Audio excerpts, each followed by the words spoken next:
Ariba wahayda Kalenbu kanbi haina kaunarami.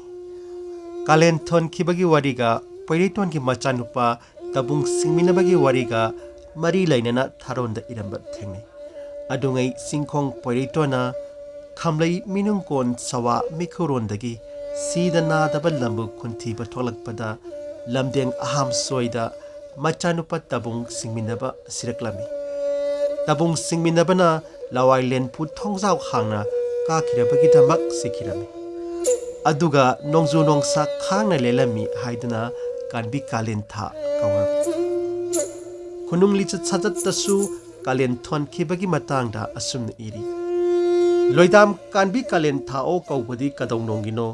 iwa singkhong poireiton lainung khongphang aton bana khamlai minung kon sawa mikhurongi malem khunphaurak pada mapari singdabung tabung singminabadi lawailen phut thongjaw hangna ka khirabagi damak tabung singminabadi aman singkum khire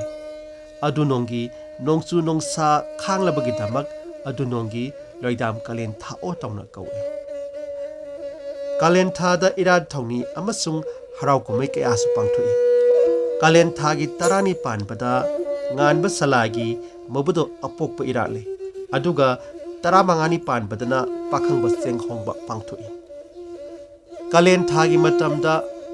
poirei lamdam sigi miyamna punsi nungsangna nungai yaibi marang kaina panjagi haina ida thongi zaba leigi leisak takna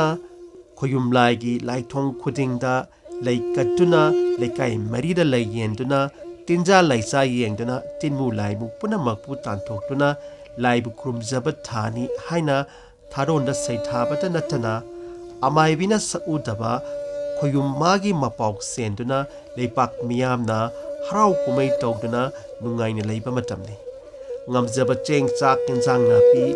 thum nga masing lak ngamdana katlaga chakcha haijanaba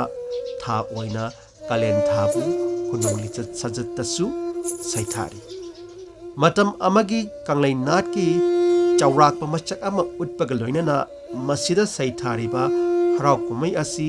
umanglai harau ba makni haina palamdrabasu umanglai harau ba natraga lai harau bagi masakka manana adumak saithari pomna maksi yenglaga kanbi kalen tha asi kanglai ja singna mapu mabu harau saksem tam thogdok kumai sana nungai yaibi mathoi kana lenjaba matamni haibadu tasenga takli